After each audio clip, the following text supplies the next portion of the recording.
Friends, ఈరోజు ఆదివారం కదా, మా పిల్లలు అందరు ఇంటి దగ్గర ఉన్నారు. పానీపూరి అయితే చేయమన్నారు.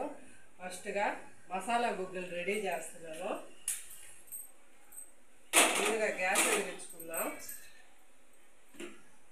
గ్యాస్ వెలిగించుకొని ఒక 2 చెంచాలు నూనె అయితే పోసేసుకుందాం.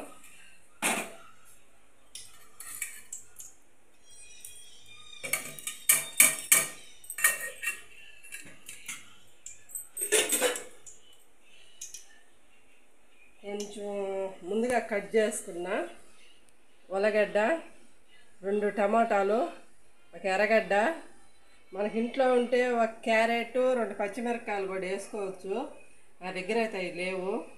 ఇంతవరకు కట్ చేసుకున్నాను. ఇప్పుడు నూనె వేడైంది కదా, ఇవన్నీ వేసేసుకుందాం.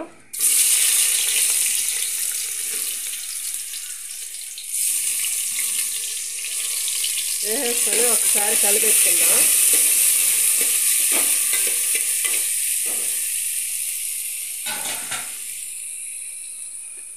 కొంచెం ఉప్పు అయితే వేసేసుకుందాం.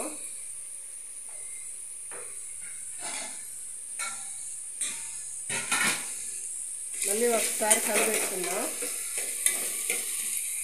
దీనికి కొంచెం మూత పెట్టేసుకొని, నేను ఉదయాన్నే 10 గంటలప్పుడు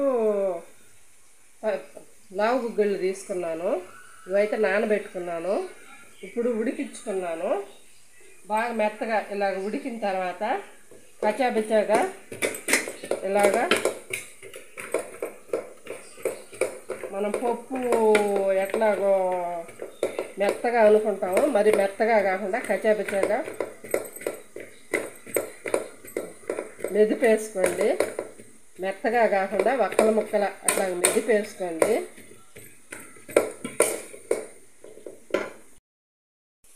ఒక 2 మట్టల కరివేపాకు కూడా వేసేసుకుందాం. కొంచెం కారం బాగా కలుపుకుందాం.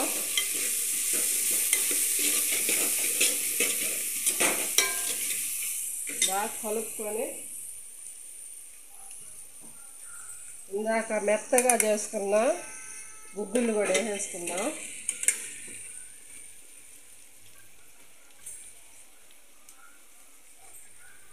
వేసేసుకొని ఒక 2 గ్లాసులు నీళ్ళు పోసేసుకుందాం. ఒక 2 గ్లాసులు నీళ్ళు పోసేసుకొని బాగా కలుపుకుందాం.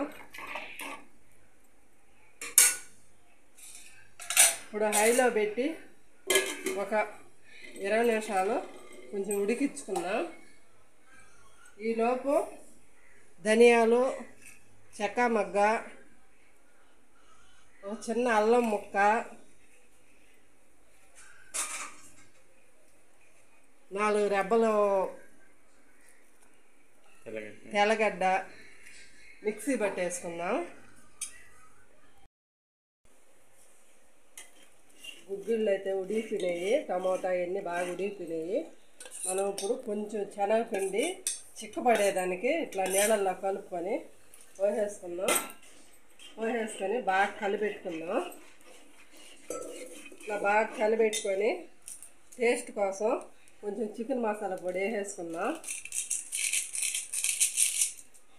ఇందాక చూపించాను కదా, చెక్క మగ్గ, ధనియాలు, తెల్లగడ్డ, అల్లం మిక్సీ బట్టి పొడి చేసేసుకున్నాను. వేసేసుకుందాం. వేసేసుకొని బాగా కలిపెట్టేసుకుందాం. లాస్ట్గా కొత్తిమీర కూడా చల్లేసుకుందాం. ఒకసారి కలిపేసుకుందాం. ఉప్పు సరిపోయిందా, కారం సరిపోయిందని టేస్ట్ చూసేద్దాం. సూపర్.